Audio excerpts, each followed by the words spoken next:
बिस्मिल्लाहिर्रहमानिर्रहीम। अस्सलाम वालेकुम नादरीन, आप यूट्यूब चैनल देख रहे हैं। मैं इमरान खान हूँ। नादरीन, इमरान खान साहब के बेटों का इंटरव्यू चला स्काई न्यूज़ पे और पीसीबी ने यानी पाकिस्तान क्रिकेट बोर्ड ने, जिसके सरबराह हैं मोहसिन नकवी, उन्होंने अपने लिए इज्जत बेइज्जती का मसला बना लिया। बल्कि उन्होंने ये वार्निंग दे दी कि अगर ये इंटरव्यू चलाया गया, यानी मुख्तलिफ खबरें छप रही हैं, क्रिक इन्फो ने इसको रिपोर्ट किया और बहुत सारा इंटरनेशनल मीडिया इसको रिपोर्ट कर रहा है। रिपोर्ट उन्होंने ये किया कि ये धमकी बाकायदा लगाई गई पीसीबी की जानिब से कि अगर ये इंटरव्यू चलाया गया स्काई न्यूज़ के ऊपर तो फिर लंच टाइम के बाद हम अपनी टीम को नहीं भेजेंगे, क्योंकि लंच टाइम में ये इंटरव्यू चलना था। पहले ऐसा लगा कि शायद इंटरव्यू नहीं चलेगा, दबाव बहुत आ गया, लेकिन उसके बाद फिर स्काई न्यूज़ ने ये इंटरव्यू चला दिया और फिर पाकिस्तानी टीम दोबारा ग्राउंड में भी आई और आकर उन्होंने क्रिकेट भी खेली। यानी ऐसी धमकी लगाते क्यों हो और वजह क्या है? यानी इतने ये नालायक हैं, इन्हें समझ ही नहीं आती कि मीडिया को हैंडल कैसे करना है। यानी पाकिस्तान के मीडिया का तो बेड़ा गर्क इन्होंने कर दिया, उसकी क्रेडिबिलिटी भी खत्म कर दी। पाकिस्तानी मानते ही नहीं है मीडिया की बात को, और अब लोग मीडिया को मसीहा नहीं समझते। माजी में हर कोई धमकी देता था, मीडिया को बुलाओ, या वो कहते थे हम कोर्ट में जाएंगे, अदालत में जाएंगे तुम्हें लेकर। अदालतें भी फारिग कर दी, मीडिया भी फारिग कर दिया, तो उम्मीद ही फारिग कर दी। जब आप उम्मीद फारिग कर देते हैं तो मुल्क चलता ही नहीं है। भाई पीसीबी का काम है क्रिकेट में अपने प्लेयर्स को बेहतर करना, वहां पे बेड़ा गर्क कर दिया पकड़ के, और उधर धमकियां लगा रहे हैं जनाब टीम को नहीं भेजेंगे। उन्होंने इंटरव्यू दे दिया और इंटरव्यू जितना वायरल होना था उससे कई गुना ज्यादा वायरल हो गया। इमरान खान साहब के बेटों ने इन खदशात का इजहार किया कि जेल में कैद उनके वालिद के लिए हालात साजगार नहीं है, बल्कि उन्होंने कहा कि यह खुल्लम खुल्ला मामला है और इमरान खान साहब को कत्ल किया जा सकता है। इनके वालिद को जिन हालात में जेल में रखा गया है वो इंतहाई शर्मनाक हैं। इंटरव्यू जो किया वो बरतानिया के साबिक क्रिकेट कैप्टन ने किया, और सलमान और कासिम दोनों इमरान खान साहब के बेटे हैं। कासिम ने इंटरव्यू में बताया कि उनके वालिद को पीने के लिए गंदा पानी दिया जाता है, जबकि खाने का मेयार भी इंतहाई ख़राब है। उन्होंने दावा किया कि इमरान खान को अपने ज़ाती मुआलिज तक रसाई नहीं है। उनके वालिद को उस कोठरी में रखा गया है जिसमें सजाए मौत के कैदियों को रखा जाता है। इन छोटी छोटी कोठरियों में मुश्किल से दिन की रोशनी आती है और अक्सर बिजली भी काट दी जाती है। अब ये अक़वाम मुत्तहिदा भी इस बारे में बात करता रहता है, आलमी मीडिया भी इस बारे में बात करता रहता है। एक के बाद एक जो क्रिकेट के कैप्टन हैं वो अपनी अब वीडियोज़ भी बनाना शुरू हो गए हैं, यानी वीडियो बयानात भी आ रहे हैं, चाहे वो इंडिया है, ऑस्ट्रेलिया है, बरतानिया है, दुनिया भर के ममालिक के जो बड़े बड़े क्रिकेट के लेजेंड्स हैं वो अब वीडियोज़ बना रहे हैं बाकायदा। और स्काई न्यूज़ पे चलने वाला ये जो इंटरव्यू है ये बहुत बड़े पैमाने पर वायरल हो गया। और हुकूमत ने जो हरकत की, पाकिस्तानी हुकूमत ने, उनको लगा जैसे पाकिस्तान का मीडिया वो कंट्रोल करते हैं, स्काई न्यूज़ को भी कंट्रोल करेंगे। हलवा थोड़ी है, आप क्या चाहेंगे तो सारी दुनिया को आप कंट्रोल कर लेंगे। वो तो डोनाल्ड ट्रंप के काबू नहीं आते, CNN वगैरह, तो आप स्काई न्यूज़ को कंट्रोल करेंगे? ये कैसे हो सकता है? क्या पिद्दी और क्या पिद्दी का शोरबा। पाकिस्तान में ही आप कंट्रोल कर सकते हैं, बंदूक चला सकते हैं, डंडा चला सकते हैं, दुनिया में हर जगह आप ये नहीं कर सकते। नाज़रीन, इमरान खान साहब के बेटों के सामने जब ये सवाल रखा गया कि आपको लगता है कि इमरान खान कभी जेल से बाहर आ सकेंगे, तो उन्होंने जवाब दिया कि ऐसा मुश्किल नज़र आ रहा है। यानी जब ये सवाल किया गया कि यानी छोटे बेटे से कासिम ने इसका जवाब दिया, उसने कहा जी कि इस वक्त बाहर निकलने का रास्ता मुश्किल होता नज़र आ रहा है, हम कोशिश कर रहे हैं लेकिन हालात बदतर होते जा रहे हैं। जिन लोगों के पास ताकत है उनका रवैया मजीद सख्त होता जा रहा है, उनका बाहर निकलना बहुत मुश्किल नज़र आता है, और हम इस बारे में मशवरा लेने के लिए जिन लोगों से बात कर रहे हैं वो इस बारे में ज़्यादा पुरुम्मीद नहीं है। हम अब परेशान हैं कि शायद हम उन्हें दोबारा कभी ना देख पाएँ। अब ये इमरान खान साहब के बेटे कह रहे हैं, और बहुत सारी चीज़ें उन्होंने इस इंटरव्यू में कही। मिसाल के तौर पे उन्होंने कहा कि इमरान खान ना डील करेंगे ना उन्हें कोई पछतावा है। ये बात भी उन्होंने जब CNN को इंटरव्यू दिया था तो उसमें पहले भी कही थी। इमरान खान के बेटे खुलकर बात करते हैं, जब भी बात करते हैं अपने वालिद के हवाले से वो खुलकर बात करते हैं। वो कहते हैं जी हमारा वालिद बहुत मजबूत आदमी है, जिन हालात में वो पहुंचे हैं उन्हें अपने किए पे कोई पछतावा नहीं है, क्योंकि उन्होंने जो किया वो अपने मुल्क के लिए किया। और बतौर बेटे कितना फ़ख्र होता होगा उन्हें अपने वालिद पे कि उनका वालिद डट कर खड़ा है और मुकाबला कर रहा है फसादियत का, जुल्म का, जबर का, और अपने मौक़िफ़ से पीछे नहीं हट रहा। इमरान खान वाकई एक बहुत मजबूत आदमी है। यहाँ पे जो इमरान खान के बेटों ने कुछ बातें और कहीं वो भी मैं आपके सामने रख देता हूँ। कासिम खान ने कहा कि अब वाकई महसूस होता है कि ये एक ऐसा लम्हा है जिस पर हमें फ़ौरन एक्शन लेने और इससे फ़ायदा उठाने की ज़रूरत है, क्योंकि वो अब किसी हिकमत अमली या मनसूबाबंदी के तहत काम नहीं कर रहे। वो जो कुछ कर रहे हैं वो बिल्कुल वाज़ेह है, यानी वो खुल्लम खुल्ला उन्हें जान से मारने की कोशिश कर रहे हैं। वो बस उन्हें ज़्यादा से ज़्यादा अरसे तक वहाँ जेल में रखना चाहते हैं और उनकी आवाज़ को दबाना चाहते हैं। फिर इसके ऊपर जो है वो अलग अलग तरह के लोगों के अलग अलग तरह के कमेंट्स आ रहे हैं, लेकिन पीसीबी की बहुत बेइज्जती हो गई। 4 तरह की बड़ी चीज़ें हुई हैं आलमी सतह पे इमरान खान साहब के हवाले से हाल ही में। इसमें सबसे पहले तो ये बैनुल-अक़वामी जो क्रिकेट बरादरी है उनके कप्तानों ने एक मुहिम चलाई, बड़ी तगड़ी मुहिम चलाई। 21 लेजेंड्स हैं जिन्होंने इमरान खान के लिए आवाज़ उठाई, अब वो वीडियोज़ भी बना रहे हैं। फिर ये लॉर्ड्स के मैदान में जो तारीखी इंटरव्यू है ये पूरी दुनिया में बहुत अहमियत रखता है। पीसीबी को इस बात का आइडिया था, तो बजाय पीसीबी चुप रहता उन्होंने रोला डाल के इसको और ज़्यादा वायरल करवा दिया है। तीसरी चीज़ जो है वो इंसानियत की तंजीमों और अक़वाम मुत्तहिदा का मौक़िफ़ जो है वो बड़े शानदार तरीके से अब सामने आ रहा है। अक़वाम मुत्तहिदा का जो वर्किंग ग्रुप है, उनके माहिरीन के पैनल ने इमरान खान की कैद को गैर कानूनी करार दिया था और उनकी फौरी रिहाई की सिफारिश भी की थी। एमनेस्टी इंटरनेशनल ने और दीगर बैनुल-अक़वामी इदारों ने भी इस पर आवाज़ उठाई है। फिर बैनुल-अक़वामी बरादरी और सियासी असरात भी लगातार इसके पड़ रहे हैं। इमरान खान साहब की कैद के अमेरिका और बरतानिया के पार्लियामेंटेरियंस बार बार आवाज़ उठा चुके हैं, यूरोपीय पार्लियामेंटेरियंस बार बार आवाज़ उठा चुके हैं। हुकूमती सेंसरशिप के खिलाफ भी बातचीत की जा रही है। देखिए, मैं आपको पहले भी कह चुका हूं कि इमरान खान बाहर कैसे आएंगे। सादा फार्मूला है, 3 में से जब भी 2 चीजें होंगी इमरान खान बाहर आ जाएंगे। 3 किस्म के दबाव हो सकते हैं मिलिट्री एस्टेब्लिशमेंट के ऊपर। जब भी उन तीनों में से 2 दबाव इकट्ठे हो जाएंगे तो मिलिट्री एस्टेब्लिशमेंट की ऐसी तैसी हो जाएगी, इमरान खान को छोड़ना पड़ेगा। एक दबाव है बैरूनी दबाव, कि आलमी सतह पर एक ऐसा दबाव है पाकिस्तान की मिलिट्री एस्टेब्लिशमेंट पे कि उन्हें पीछे हटना पड़े अपनी जिद और अना से, या अपने मफादात से समझौता करना पड़े, इमरान खान को छोड़ना पड़े। आलमी दबाव। दूसरा दबाव है अवामी दबाव, कि या तो अवाम बहुत बड़े पैमाने पर निकला है, पाकिस्तान में हर तरफ से लोग निकल आए और वो नाक में दम कर दें, ये दूसरा दबाव है। और तीसरा दबाव है माशी दबाव, कि मईशत का पहिया चल ही नहीं रहा। लोगों ने जिद पकड़ लिया कि इमरान खान के बगैर हमने मुल्क नहीं चलने देना। वजह यह है, लोगों को एतमाद ही नहीं है। एक जाली सरकार बैठी हुई है, अदलिया कंट्रोल्ड है, मीडिया कंट्रोल्ड है, कोई किसी का माल खा जाए बचाने वाला कोई नहीं है, सारे इदारे कंप्रोमाइज्ड हैं, अमनो अमान की सूरत हाल बदतरीन है और सियासी इस्तेहकाम है नहीं। इन चीज़ों के साथ जो है वो मईशत तो तबाह होनी थी और वो हो गई है। तो एक दबाव इस वक्त मौजूद है, वो है माशी दबाव। इस हुकूमत को हर साल $20 अरब के आसपास पैसा चाहिए सिस्टम को सिर्फ घसीटने के लिए। कम से कम इतना पैसा इनको चाहिए। अब ये इतना पैसा कैसे इकट्ठा कर सकते हैं, सवाल ही पैदा नहीं होता। $50 अरब अगले 2-3 साल के अंदर इनको चाहिए, जिसको ये सिस्टम चलाने के लिए इस्तेमाल करें। इतना पैसा लाएंगे कहां से, कौन देगा इन्हें इतना पैसा? ये कमा तो सकते नहीं है, वापस कैसे करेंगे, ये भी बड़ा सवाल है। तो माशी दबाव इनके ऊपर मौजूद है। बाकी 2 तरह के दबाव में से कोई एक भी आ गया तो इमरान खान साहब बाहर आ सकते हैं, यानी बैरूनी दबाव बहुत ज्यादा आ जाएगा। यानी अमेरिका से और सऊदी अरब से भी ये कहा जाए कि यार बहुत हो गई है, इमरान खान को छोड़ो, तुम लोगों ने तमाशा लगाया हुआ है तुम लोगों ने। तो अगर ये चीज होगी तो इनको छोड़ना पड़ेगा, क्योंकि अमेरिका से आने वाले किसी भी हुक्म को हमारे जो मिलिट्री एस्टेब्लिशमेंट के लोग हैं या जर्नैल हैं, वो सबसे अव्वलीन हुक्म समझते हैं। मैंने आपको कहा था ना कि जो हमारी अस्करी क़यादत होती है उसका जो दुनियावी किबला है वो पेंटागन है, वो कहीं और नहीं है। तो पेंटागन से जो ऑर्डर आता है उसके ऊपर अमल दरामद करते हैं, फौरी तौर पे करते हैं, चाहे पेंटागन से बरास्ता सऊदी अरब आ जाए, चाहे बराह रास्त आ जाए, या अवाम निकला है बहुत बड़े पैमाने पे। इन दोनों में से कोई एक चीज भी हो जाएगी ना, तो माशी दबाव के साथ जब भी ये दबाव मिलेगा, चाहे अवामी दबाव मिले चाहे बैरूनी दबाव मिले, तो इमरान खान साहब को मिलिट्री एस्टेब्लिशमेंट को छोड़ना पड़ेगा। अवामी दबाव के लिए सुहेल अफरीदी साहब काम कर रहे हैं। उन्होंने एक वार्निंग जारी की है, मैं ये खबर आपको पढ़ के सुना देता हूं। उन्होंने कहा 27 सितंबर को इतनी तैयारी के साथ आ रहे हैं कि आप सोच भी नहीं सकते, ये शहरयार अफरीदी ने कहा है। अब वो क्या देख रहे हैं, देखिए ग्राउंड के ऊपर तो नजर आ रहा है लोग बहुत ज्यादा चार्ज हैं, लोग बहुत ज्यादा गुस्से में। जो कुछ इमरान खान के साथ आसिम मुनीर साहब ने और उनके साथियों ने किया, उसके बाद लोग बहुत नाराज हैं, लोग गुस्से में हैं, तकलीफ में हैं, और वो अपने सबसे मकबूल लीडर को अपने बीच में देखना चाहते हैं। अब ये गुस्सा बढ़ता चला जा रहा है। ग्राउंड पे सुहेल अफरीदी को नजर भी आ रहा है, जहां जाते हैं लोग कहते हैं चलो चलो डी चौक चलो। अब सुहेल अफरीदी की और उनके साथियों की एफर्ट के ऊपर आप उंगली उठा सकते हैं।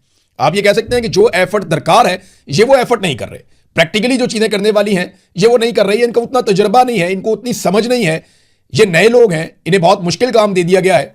लेकिन क्या ये उसके लिए ट्रेंड है या जानबूझ के नहीं कर पा रहे? क्योंकि देखिए स्ट्रीट मूवमेंट का अभी तक, जिसको ये स्ट्रीट मूवमेंट कह रहे हैं, वो तो सिर्फ लोगों को मोटिवेट करने वाली चीज है, चैनलाइज करने वाली चीज है, लोगों को हौसला देने वाली चीज है। लेकिन जो स्ट्रीट मूवमेंट गली मोहल्लों में एक एक घर में जाके एक एक नौजवान से मिलके जो आप सबकी ड्यूटियां लगाते हैं, एक ऑर्गेनाइज्ड एफर्ट होती है, वो अभी तक हमें दिखाई नहीं दी। फिर इसके लिए इनको बहुत पैसा चाहिए, 50-60 करोड़ में नहीं होगा। इसके लिए बहुत पैसा चाहिए कि पाकिस्तान तहरीक इंसाफ उतना पैसा भी इकट्ठा कर लेगी। वैसे इनके लिए मसला होना नहीं चाहिए। पाकिस्तान तहरीक इंसाफ को तो आम आदमी बहुत फंड देता है, इमरान खान साहब पे बहुत भरोसा है पाकिस्तानियों को, और वो इमरान खान साहब की आज़ादी के लिए चलने वाली तहरीक को फंड जरूर करेंगे। तो अब ये सुहेल अफरीदी ने कहा जी कि जब हम 20 लाख लोग लेकर आएंगे ना, तो कोई हमारे ऊपर तशद्दुद नहीं कर पाएगा। और ये बात सच है। अगर वाकई में सुहेल अफरीदी ने 20 लाख बंदा निकाल दिया ना, तो आप 1000 आसिम मुनीर भी ले आएंगे ना, तो तशद्दुद नहीं कर पाएंगे। मुमकिन नहीं है कि फिर गोली चलाएं और उनके ऊपर अटैक करें, क्योंकि 20 लाख एक तादाद होती है। 20 लाख का जो इज्तिमा है ना, वो पैदल भी चल रहा हो ना, तो कई किलोमीटरों तक वो इज्तिमा होता है। कितना बड़ा इज्तिमा होता है, पूरा शहर उससे भर जाता है। अगर इतनी बड़ी तादाद में ये लोग लेकर आ गए तो फिर तो कहानी खत्म। और पाकिस्तानियों के पास ये मौका है। 27 सितंबर अभी बड़ी दूर है। देखिए इस बात को ना देखें कि सुहेल अफरीदी का कितना तजुर्बा है, किसकी नीयत कैसी है, कौन जाएगा नहीं जाएगा। अगर सारा पाकिस्तान निकला है तो यार एक दफा जान छुड़ाओ भाई, निकलो सारे, एक दफा जोर लगाओ, और जोर लगाओ, इनको निकालो यहां से, और पाकिस्तान के अंदर जो है वो हकीकी जमहूरियत लेकर आओ। ऐसी जमहूरियत लेकर आओ जिसमें इंसानों को आज़ादी मिले, इंसानी हुकूक हो, आज़ादी धारे राय हो, जिसके अंदर कानून की हुक्मरानी हो, कानून सबके लिए एक जैसा हो, मसावात हो, कोई ऐसी चीज़ पाकिस्तान में लेकर आओ। ये जुल्म और बर्बरियत और इंसानी हुकूक की पामालियां पाकिस्तान में अगर बंद करनी है तो एक दफ़ा पूरे पाकिस्तान को निकलना पड़ेगा। ये 20 लाख तो बहुत थोड़े हैं, मेरे ख्याल में 1 करोड़ आदमी निकलना चाहिए और सबको निकल कर इस सिस्टम को ठीक करना चाहिए। एक दिन टाइम निकालें तो 4 दिन लगेंगे आपके और पाकिस्तान ठीक हो जाएगा। पाकिस्तान ने हमें इतना कुछ दिया है कि हम पाकिस्तान को 4-6 दिन नहीं दे सकते। हमें 4-6 दिन पाकिस्तान को दे देने चाहिए। अगर थोड़े लोग निकलेंगे तो ज्यादा ताकत लगाएंगे, ज्यादा कोशिश करेंगे, नुकसान भी होगा। अगर ज्यादा लोग निकलेंगे तो कोई नुकसान नहीं होगा और मुल्क भी सीधे रास्ते पे आ जाएगा। नाज़रीन, सुहेल अफरीदी ने यह भी स्टेटमेंट दिया और एक और बात भी बताई और यह बात बड़ी तकलीफदेह है। उसका रीजन भी मैं आपको बताता हूं, लेकिन पहले एक अपील भी है। लंदन में एक एहतजाज होने जा रहा है आज़ाद कश्मीर के शहरियों के साथ जो कुछ जुल्म और बर्बरियत हुई है उस हवाले से। रावला कोर्ट में जो सूरत जारी है उनके साथ इजहार यकजहती के लिए पाकिस्तान हाई कमीशन लंदन के सामने आज शाम को 4 बजे, जुमे की नमाज के बाद आज शाम को 4 बजे 28 अगस्त को लंदन के कश्मीरियों से ये अपील की गई है कि निकलो, रावला कोर्ट में अपने लोगों की आवाज़ बनो। और ये एक एहतजाजी तहरीक की शक्ल इख्तियार कर चुका है और ये एमरजेंसी प्रोटेस्ट कॉल किया गया है, जबकि जवाब तलब किया गया इसहाक डार से, जो डिप्टी प्राइम मिनिस्टर पाकिस्तान का। ये सुहेल अफरीदी का दूसरा स्टेटमेंट आप देखें। वो कहते हैं हमारी पुलिस बगावत पर उतर आई है क्योंकि उनको पता लग गया है कि वो क्यों मर रहे हैं, किसके लिए मर रहे हैं, किस पॉलिसी के तहत मर रहे हैं। इस पॉलिसी के तहत जो खैबर पख्तूनख्वा में इंप्लीमेंट की गई है इसका कोई फायदा नहीं है। पाकिस्तान को तबाह होता देख रहा हूं, ये वजीर आला खैबर पख्तूनख्वा कह रहा है। मैं आपको ये बल्कि सुना देता हूं कि खैबर पख्तूनख्वा के वजीर आला ने क्या कहा, ताकि आपको समझ आए कि वहां हो क्या रहा है। ये सुने आप। हमारे पुलिस वाले बगावत करने पर उतर आए हैं क्योंकि उनको भी पता लग गया है कि हम किसके लिए मर रहे हैं, क्यों मर रहे हैं, क्यों किस पॉलिसी के तहत मर रहे हैं। उस पॉलिसी के तहत जो 22 साल से खैबर पख्तूनख्वा में इंप्लीमेंट है और उसका कोई फायदा ही नहीं है। जिन्होंने इदारों को, तमाम इदारों को यरगमाल बनाया हुआ है, जिन्होंने पार्लियामेंट को यरगमाल बनाया हुआ है, जिन्होंने जमहूरियत को यरगमाल बनाया हुआ है, अगर उन्होंने होश के नाखून नहीं लिए तो पाकिस्तान तबाही की तरफ जा रहा है। और मैं देख रहा हूं कि पाकिस्तान तबाह हो रहा है। ये पॉलिसीज, ये रवैया, ये बंद कमरों के फैसले, ये मेरे पाकिस्तान को खा रहे हैं। अब ये वजीर आला चिल्ला चिल्ला कर कह रहा है जो तबाही आ रही है। और अभी ये हालात क्यों खराब हुए मैं बताता हूं। लकी मरवत में एहतजाजम करम पुल को बंद कर दिया गया है। पुलिस एहलकार और अमन कमेटी के रुकन समीउल्लाह के पेशावर से मुबैना अगवा के खिलाफ ये एहतजाज अब शुरू किया गया है। पुलिस एहलकार समीउल्लाह, अब ये जो पुलिस एहतजाज कर रही थी वहां जो अमन कमेटी के रुकन है समीउल्लाह, उन्हें अगवा कर दिया गया। आपको पता कौन अगवा करता है? जबरी तौर पर गुमशुदा किया गया जो पुलिस एहलकार एहतजाज कर रहे थे फौज की मुदाखलत के खिलाफ या मिलिट्री ऑपरेशन के खिलाफ, या वो जो लोग कह रहे थे कि जनाब यहां पे दहशतगर्द आते हैं तो उन्हें सहूलतकारी दी जाती है फौजी अफसरान की जानिब से, और वो ये कह रहे थे कि उनके पास इनके सबूत और वीडियोज भी मौजूद हैं। अब समीउल्लाह साहब जो हैं इनका ताल्लुक पुलिस से, और ये लोग एहतजाज कर रहे हैं कि फौज की वजह से दहशतगर्दी हो रही है, जबकि फौज कहती है हमने दहशतगर्दी खत्म करनी है, हमें ऑपरेशन करने दो। वो कहते हैं जी आप ऑपरेशन नहीं करने आ रहे, आप मादनियात लेने आ रहे हैं। वहां पर यह फड्डा पड़ा हुआ है। अब समीउल्लाह साहब को जबरी तौर पर लापता कर दिया गया है और उनका कोई पता नहीं चल रहा। उसके बाद कुछ धमकियां सामने आई, मैं आपके सामने रख देता हूं। लकी मरवत की सारी पुलिस लकी लाइन में पहुंच चुकी है और ये सादा कपड़ों में पुलिस वाले हैं, इनके पास इनके हथियार हैं। तमाम दफातर बशमूल लकी मरवत की जो कचहरी है, लकी मरवत की जो जेल है और जजेस की जो जजेस के गनर्स हैं, जो DHQ के ऊपर सिक्योरिटी है, या इलेक्शन कमीशन और खजाना गार्ड से पुलिस सिक्योरिटी फौरी तौर पर वापस लेने का उन्होंने ऐलान किया और तमाम एहलकारों ने ड्यूटी छोड़कर अपने अमन कमेटी के मेंबर के अगवा के खिलाफ एहतजाज में शिरकत की है। यानी अब जितने वहां पे लोगों को सिक्योरिटी मिली हुई थी वो सिक्योरिटी भी पुलिस ने वापस ले ली और वो सारे पुलिस वाले इकट्ठे होकर जो लकी मरवत में इनका पुलिस लाइन है वहां पे इकट्ठे होकर एहतजाज कर रहे हैं। उन्होंने मुतालबा किए हैं कि फौरी तौर पे हमारे बंदे को बाजियाब किया जाए। अब लकी कचहरी, लकी जेल, जजेस के गनर्स, DHQ, इलेक्शन कमीशन, खजाना गार्ड से पुलिस फौरी तौर पर वापस लेने का उन्होंने ऐलान कर दिया, नंबर 1। नंबर 2, तमाम लोग कान खोलकर सुन लें, अगर हमारे कमेटी के मेंबर को कुछ भी हो गया तो हम जिले के तमाम दफ्तरों को आग लगा देंगे। ये कौन कह रहा है? ये पुलिस कह रही है। वो कह रहे हैं जनाब आप हमारा बंदा अगवा नहीं कर सकते। अगवा कौन करता है? हम सब जानते हैं, मिलिट्री एस्टेब्लिशमेंट अगवा करती है, एजेंसियां अगवा करती हैं। अब उन्होंने पुलिस को अगवा कर लिया कि तुम हमारे खिलाफ एहतजाज करते हो। पिछली मरतबा भी जब 2024 में एहतजाज हुआ था तो कुछ पुलिस वालों को जबरी तौर पर लापता किया गया था, टॉर्चर किया गया था, कुछ की नौकरियां खा गए, कुछ को ट्रांसफर पोस्टिंग कर दिया तो मामला संभाल लिया था। अब यह मामला बहुत बिगड़ गया है और पुलिस बगावत पे उतर आई है। मुझे अच्छी तरह याद है एक दिन एक मेजर जनरल ने मुझे कहा था कि हमारे गंदे कपड़े पुलिस धोती है, हम पुलिस के बगैर नहीं चल सकते, अगर पुलिस हमारे साथ कोऑपरेट ना करे तो हम किसी एक जिले में भी काम नहीं कर सकते। अब लकी मरवत और बन्नू की सूरत हाल आपके सामने है और यह बहुत बड़ा चैलेंज है पाकिस्तान की मिलिट्री एस्टेब्लिशमेंट के लिए। अच्छा देखिए इनकी तवज्जो किन चीजों पे, किन कामों पे। अब अचानक सारे मिलकर फजलुर रहमान के ऊपर पिल पड़े, यानी फजलुर रहमान के ऊपर तनकीद शुरू करवा दी है। एक ही जैसा स्क्रीनशॉट जितने भी फौज के साथ या अस्करी लोगों के साथ जुड़े हुए जितने भी जर्नलिस्ट हैं, यानी अस्करी जर्नलिस्ट कह लें उन्हें या अस्करी सहाफ़ी कह लें उन्हें, जो फौज को कवर करते हैं, फौज के बहुत करीब रहना चाहते हैं, जो फौज के लिए ही काम करते हैं हर दौर में, वो तकरीबन कुछ 17-18 सहाफ़ियों को एक ही क्लिप भिजवा दिया गया। यानी इनके अपने डिजिटल चैनल भी है ना, वहां से एक ही क्लिप उठा के 17-18 सहाफ़ियों को भिजवा दिया गया और 17-18 सहाफ़ियों ने एक ही तरह के ट्वीट कर दिया। आप अंदाजा करें कि फजलुर रहमान को गंदा करना जी। फजलुर रहमान जो है उसने कोई हैबतुल्लाह से कोई वादा किया हुआ है जो अफगानिस्तान का सरबराह है और उसके साथ मिलकर वो पाकिस्तान के खिलाफ कोई साजिश कर रहा है, वो कोई अफगानिस्तान का वफादार है। और भाई फजलुर रहमान का अपना एक मौक़िफ़ है, वो हमेशा से अपना मौक़िफ़ देता आ रहा है।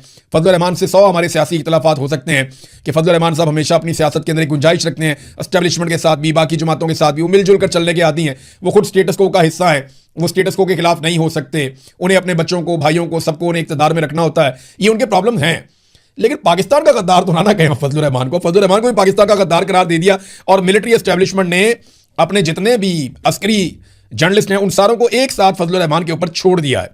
नाज़रीन, कर्नल क्या करेगा, इस हवाले से खुफिया वीडियो सामने आ गई।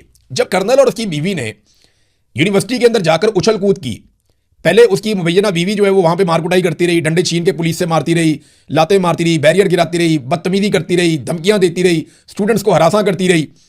और उसके बाद कर्नल आया, कर्नल ने तो हद कर दी। पहले जो साथ अपने डंडा लेके आया था उससे मारता रहा, उसके बाद धक्के देता रहा, फिर पिस्टल सीने पे लगाता रहा, फिर उसके बाद उसने गोलियां भी चला दी। वो तो शुक्र है किसी को लग नहीं गई। तो वो जो कर्नल ने और उसकी बीवी ने जो तमाशा लगाया यूनिवर्सिटी में, उसके बाद एक पुलिस वाला जो है, ये एसएसपी ऑपरेशन है, ये जो एसएसपी ऑपरेशन है ना वहां का सरहद यूनिवर्सिटी के वाकये के ऊपर, जब ये सहाफियों के साथ ऑफ द रिकॉर्ड बात कर रहा था तो किसी ने खुफिया कैमरे के जरिए से उसकी बातचीत रिकॉर्ड कर ली। अब वो जो ऑफिसर है वो क्या बता रहा था, वो ये बता रहा था कि ये फौजी है ना, ये अभी यही मौक़िफ़ लेगा, ये कहेगा जी मेरी बीवी की इज्जत खतरे में थी और जनाब मैं गैरत में आ गया था, उसके कपड़े फाड़ दिए थे, उसको धक्के मारे गए थे, ये इस किस्म की बातें फौजी करेगा। लेकिन हकायक सबको पता है, हम हर चीज़ जानते हैं। ये बात एसएसपी ऑपरेशन कर रहा था और बाद में सारे टाउटों ने, मिलिट्री एस्टेब्लिशमेंट से जुड़े हुए जो बड़े बड़े टाउट हैं जिन्हें तमगे छमगे भी दिए जाते हैं, उन सारों ने यही वाला बयानिया अपनाया जो ये पहले से जानता था एसएसपी ऑपरेशन की। यही कहेगा जी मेरी बीवी की जान खतरे में थी, ये हो गया, वो हो गया, फलां हो गया, ढमका हो गया। तो ये सारा कुछ उसी तरह हुआ। कर्नल की बीवी को और कर्नल को बचाने के लिए वही कुछ किया गया जो पहले से पता था कि ये किया जाएगा। लेकिन अल्लाह की लाठी बड़ी बेआवाज़ है, हर चीज़ अब क्लियर हो चुकी है। अगर इन तलबा को निशाने इबरत बनाने की कोशिश की गई तो याद रखना तलबा तुम्हें निशाने इबरत बनाएंगे और वो दिन ज़्यादा दूर नहीं है। नाज़रीन, एक खबर है, उसकी तस्दीक हो जाए तो बेहतर है। इस्लामाबाद में जो जर्नलिस्ट हैं मेरी उनसे बात हुई है, मैंने कहा जी आप चेक करें, हम कोशिश करेंगे 24-48 घंटे के अंदर इसकी खोज लगाएं, क्योंकि नर्सरी में जब आग लगी तो उसमें 15 बच्चे नहीं चले, 15 बच्चों की सिर्फ शनाख्त हो सकी है और नर्सरी में उस वक्त 40 से 50 बच्चे मौजूद थे। वो सारे बच्चे जिंदा नहीं रहे। ये वालिदैन जो मुतासिर हुए उनकी तादाद ज़्यादा है। हुकूमत ने 14 बता के गलत कहा है। ये रुकन कायमा कमेटी बराए सेहत कौमी असम्बली में जो हैं डॉक्टर शाजिया सोबिया, उन्होंने ये इंकशाफ किया है। अब अगर ये बात ठीक है, इसकी तस्दीक हो जाएगी अगले 24 घंटों में, 48 घंटों में इसकी हम खोज लगाएंगे, पता करवाएंगे। मैंने तो 4 दोस्तों से गुजारिश की है, तो पता चलेगा तो आपके साथ हम शेयर करेंगे। वैसे अगर ये ऐसा है तो ये बहुत बड़ा सानिया है। इसके ऊपर तो मुस्तफ़ा कमाल का इस्तीफ़ा तो बनता है, सेक्टर कमांडर का जो दोस्त अस्पताल पे काबिज है उसका भी इस्तीफ़ा बनता है, उसको भी हटाना चाहिए। अब तक के लिए इतनी, अपना ख्याल रखिएगा, अपने चैनल का भी। अल्लाह हाफ़िज़।